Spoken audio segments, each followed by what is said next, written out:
مولاي صل وسلم دائما أبدا على حبيبك خير الخلق كلهم.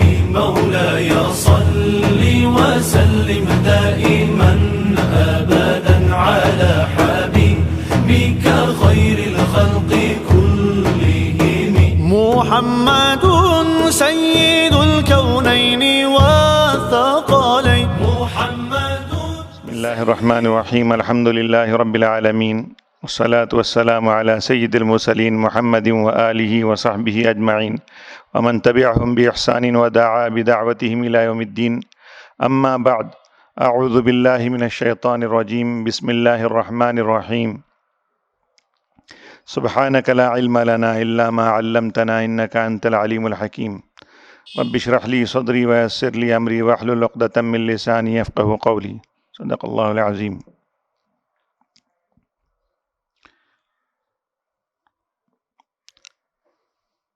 محترم بزرگوں اور بھائیوں، آج اللہ تعالیٰ نے سیرت کے موضوع پر نبی کریم صلی اللہ علیہ وسلم کی زندگی کے ایک گوشے پر کچھ کہنے کی سعادت عطا فرمائی ہے. آپ صلی اللہ علیہ وسلم کے زندگی کا وہ گوشہ جس میں آپ صلی اللہ علیہ وسلم نے مہاجرین اور انصار کے بیچ میں مواقعات فرمائی، اس سلسلے میں کچھ کہنے کی جسارت کرتا ہوں.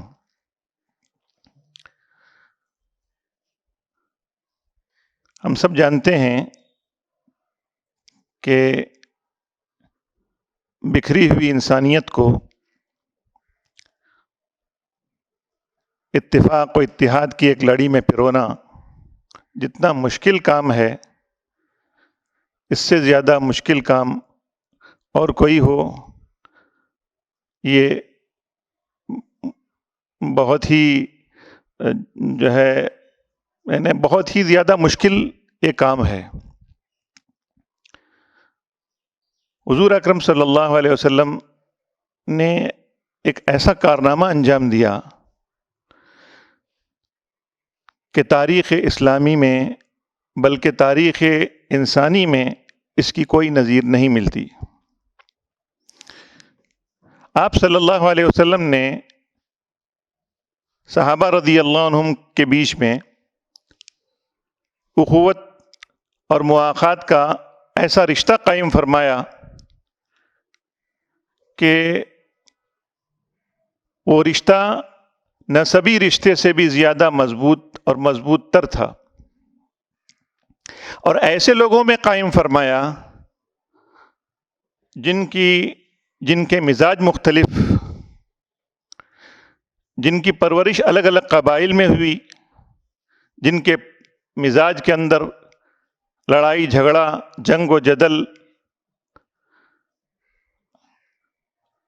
اور آپسی اختلافات ان میں موجود تھے. محبت و الفت ان میں جس طرح محبت اور الفت ان میں نہیں تھی، بلکہ ان کے کسی شاعر نے کہا ہے وَأَحْيَانًا عَلَى بَكْرٍ أَخِينَا إِذَا مَا لَمْ نَجِدْ إِلَّا أَخَانَا، کہ کبھی کبھی ہم قبیلہ بکر پر حملہ کرتے ہیں، اگر وہ نہ ملے تو پھر ہم اپنے چچازاد بھائیوں پر ہی حملہ کرتے ہیں. یعنی جنگ و جدل ان میں کوٹ کوٹ کر بھری ہوئی تھی. ایسے لوگوں میں آپس میں اتفاق اور اتحاد اور بھائی چارہ قائم کرنا کتنا مشکل کام ہے، اس کا اندازہ لگایا جا سکتا ہے. حضور اکرم صلی اللہ علیہ وسلم نے ایسے لوگوں میں باہم موافقت، موانست اور اتفاق اور آپس میں بھائی چارگی کا وہ رشتہ قائم کیا کہ رہتی دنیا تک وہ یادگار رہے گا۔ حضور اکرم صلی اللہ علیہ وسلم کی کوششوں سے یہ رشتہ قائم ہوا۔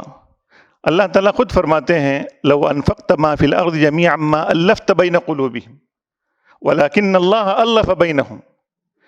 اگر زمین پر ساری چیزیں، زمین کی جتنی چیزیں ہیں وہ بھی اگر آپ خرچ کرتے تو ان میں آپس میں محبت اور اتفاق پیدا نہیں ہو سکتا تھا، لیکن اللہ تعالیٰ نے ان کے بیچ میں اتفاق و اتحاد پیدا کیا۔ تو آپ صلی اللہ علیہ وسلم جب مکہ مکرمہ میں تھے تو آپ صلی اللہ علیہ وسلم نے صحابہ کی وہ تربیت فرمائی کہ آپس میں ہمدردی، غم گساری، ایک دوسرے کا خیال رکھنا، ایک دوسرے کو تکلیف نہ دینا، ایک دوسرے کے تکلیف سے خود تنگی محسوس کرنا، یہ بات ان کے اندر پیدا ہو گئی۔ جو کل تک لڑتے جھگڑتے تھے آج ایک دوسرے کا خیال رکھنے والے بن گئے۔ حضور اکرم صلی اللہ علیہ وسلم نے فرمایا المسلم، مسلمان وہ ہے جس کی زبان سے اور اس کے ہاتھ سے کسی کو تکلیف نہ پہنچے۔ مسلمان وہ ہے جس کی زبان سے اور اس کی ہاتھ سے کسی کو تکلیف نہ پہنچے۔ اس بات کا احساس ان کے دلوں کے اندر پیدا ہو گیا تھا۔ آپس میں ایک دوسرے کا بھائی بنا دیا، المسلم اخو المسلم۔ تو جب حضور اکرم صلی اللہ علیہ وسلم نے، یعنی یہ بات حضور اکرم صلی اللہ علیہ وسلم نے رشتہ داری، یہ آپس کی جو رشتہ داری ہے مکہ میں ہی قائم فرمائی تھی۔ مکہ میں مختلف طبقے کے لوگ تھے، غلام تھے اور آزاد کردہ غلام تھے، اور کمزور طبقے کے لوگ تھے جیسے حضرت بلال حبشی ہیں، صہیب رومی ہیں، اور غریب لوگ تھے، سرداران بھی تھے۔ تو ان میں سے آپس میں جب یہ بھائی چارہ قائم ہوا تو یہ لوگ آپس میں اس کا احترام کرتے تھے، اس رشتے کی قدر کرتے تھے اور اس کا خیال رکھتے تھے۔ لیکن جب آپ صلی اللہ علیہ وسلم مکہ سے مدینہ ہجرت کر گئے تو مدینے میں حضور اکرم صلی اللہ علیہ وسلم نے دیکھا کہ جو لوگ مکہ سے مدینہ ہجرت کر کے آئے ہیں تو وہ سب چھوڑ چھاڑ کر آئے ہیں، اپنے گھر بار کو، اپنے کاروبار کو، اپنے جو ہے رشتہ داروں کو، اس ساری چیزوں کو اللہ کے واسطے چھوڑ کر خالی ہاتھ مدینہ ہجرت کر آئے ہیں۔ تو ان کو اس کی ضرورت ہے کہ ان کی معاشی حالت ٹھیک ہو جائے اور ان کو کوئی پناہ مل جائے، رہنے کے لیے مکان مل جائے۔ تو یہ ساری چیزیں جو ہے ان کے اندر اس ساری ضرورت کا حضور اکرم صلی اللہ علیہ وسلم کو احساس تھا، اور یہ صحابہ کی ضرورت بھی تھی۔ تو اس کے لیے حضور اکرم صلی اللہ علیہ وسلم نے اس کی کوشش کی کہ آپس میں مہاجرین اور انصار کے درمیان بھائی چارہ قائم کر دیا جائے۔ مہاجرین میں خودداری، قناعت، زہد اور جو ہے ان میں آپس میں غیرت، یہ ساری چیزیں، ان تمام اچھی صفات کے وہ مجسم پیکر تھے۔ اور مہاجرین یہ نہیں چاہتے تھے کہ انصار پر وہ بوجھ بنے اور ان کے احسان تلے دبے ہوں۔ تو آپ صلی اللہ علیہ وسلم نے جب اس ضرورت کا احساس فرمایا تو صحابہ میں بھائی چارہ قائم کر دیا، اور مہاجرین بھی وقتی تعاون چاہتے تھے نہ کہ دائمی۔ ایک محدود مدت تک کے لیے، جب تک ان کی معیشت درست ہو جائے، وہ انصار پر بوجھ بننا نہیں چاہتے تھے۔ حالانکہ انصار ایثار اور ایثار و ہمدردی کے جو ہے مجسم پیکر تھے۔ تو حضور اکرم صلی اللہ علیہ وسلم نے صحابہ رضی اللہ عنہم میں سے بہت سے صحابہ کو جو ہے ایک دوسرے کا بھائی بھائی بنا دیا، اور یہ ایسا رشتہ تھا کہ یہ رشتہ خونی رشتے سے زیادہ جو ہے مضبوط تر تھا۔ یہ صرف زبانی جو ہے مبارکباد نہیں تھی کہ آپ ایک صحابی دوسرے کا بھائی بن گیا، نہیں، بلکہ اس درجے اس کا جو ہے اس رشتے یہ رشتہ جو ہے اس درجے یہ رشتہ مضبوط تھا کہ ایک دوسرے کے وارث بنتے تھے۔ اگر ان میں کا کوئی مر جاتا تو دوسرا اس کا وارث بنتا، اور نسبی رشتوں سے کاٹ کر حضور اکرم صلی اللہ علیہ وسلم نے ایک دوسرے کو بھائی بھائی بنایا تھا۔ اور یہ سلسلہ جو ہے اس وقت تک رہا جب تک جو ہے اللہ تعالیٰ کی طرف سے نیا حکم نہ آئے، یعنی حضور اکرم صلی اللہ علیہ وسلم پر جب آیت نازل ہوئی کہ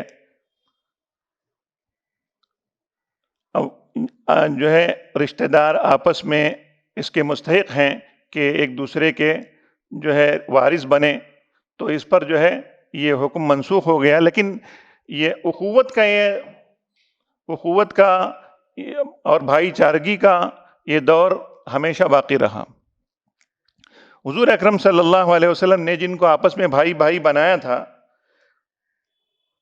حضرت انس بن مالک رضی اللہ عنہ کے مکان پر صحابہ جمع تھے، ان میں سے تقریباً 100 یا 90 یا 100 صحابہ جمع تھے۔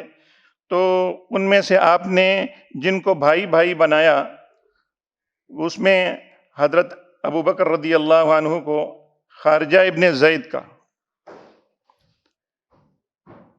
حضرت ابو بکر رضی اللہ عنہ کو خارجہ ابن زید کا، اور حضرت عمر ابن الخطاب رضی اللہ عنہ کو عتبان ابن مالک کا بھائی بنایا، حضرت عثمان ابن عفان کو اوس ابن ثابت کا، اور حضرت ابو عبیدہ ابن جراح کو سعد بن معاذ کا، حضرت زبیر ابن عوام کو سلامہ ابن وقش کا، اور حضرت عمار ابن یاسر کو حذیفہ ابن الیمان کا، حضرت مصعب ابن عمیر کو ابو ایوب انصاری کا، اور حضرت سلمان فارسی کو ابو الدرداء رضی اللہ عنہ کا، حضرت بلال حبشی کو ابو رواحہ کا، حضرت سعید ابن زید کو حضرت ابی ابن کعب کا، اور حضرت عبد الرحمن ابن عوف کو حضرت سعد ابن ربیع کا، اور حضرت طلحہ ابن عبید اللہ کو حضرت کعب ابن مالک کا، اور حاتب ابن ابی بلتعہ کو اویم ابن سعیدہ کا بھائی بنایا۔ اس طرح فہرست ذرا لمبی ہے۔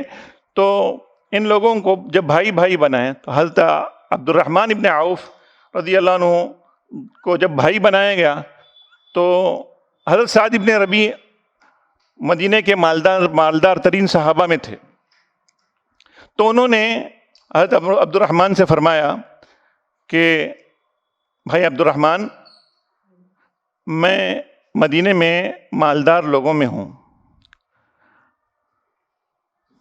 میں چاہتا ہوں کہ میرا آدھا مال تقسیم کر دوں، آدھا بانٹ لوں، کہ آدھا میں رکھوں اور آدھا آپ کو دے دوں، اور میری 2 بیویاں ہیں، ان میں سے میں ایک کو طلاق دے دوں، جو آپ کو زیادہ پسند ہے اس میں سے عدت گزرنے کے بعد آپ اس سے شادی کر لیں۔ تو حضرت عبد الرحمن ابن عوف رضی اللہ عنہ نے فرمایا کہ آپ مجھے بازار کا راستہ بتا دیں تاکہ میں قسمت آزمائی کر لوں۔ تو حضرت عبد الرحمن ابن عوف رضی اللہ عنہ نے اس کو پسند نہ فرمایا کہ ان کا مال لے لیں، بلکہ آپ بازار یعنی بنو قینقاع کے پاس میں گئے اور روزانہ جاتے رہے، یہاں تک کہ آپ کی تجارت اور کاروبار سے آپ کو اتنا نفع ملا کہ آپ کا ایک وقت ایسا آیا کہ آپ کا جو سامان باہر سے آتا تو تقریباً 700 اونٹوں پر لدا ہوا آتا تھا۔ اسی طرح سے حضرت ابو بکر رضی اللہ عنہ نے اپنا کپڑوں کا کاروبار شروع کیا، حضرت عمر رضی اللہ عنہ کا کاروبار جو ہے پھیلتا رہا اور ایران کی سرحدوں تک پہنچا۔ تو بہرحال صحابہ رضی اللہ عنہ میں مہاجرین جو ہے وہ ایک مہاجرین انصار پر بوجھ بننا نہیں چاہتے تھے، بلکہ وقتی اور عارضی تعاون ان کا مطلوب تھا۔ ایک مرتبہ حضرات صحابہ رضی اللہ عنہم یعنی انصار حضور اکرم صلی اللہ علیہ وسلم کی خدمت میں حاضر ہوئے اور انہوں نے یہ چاہا کہ ہم یہ چاہتے ہیں کہ ہماری زمینیں ہیں تو ہم ان کو اپنے مہاجرین بھائیوں میں تقسیم کریں۔ تو حضرت عمر رضی اللہ عنہ حضور اکرم صلی اللہ علیہ وسلم نے فرمایا کہ ایسا نہیں، آپ اپنی زمینیں اپنے پاس ہی رکھ لیں۔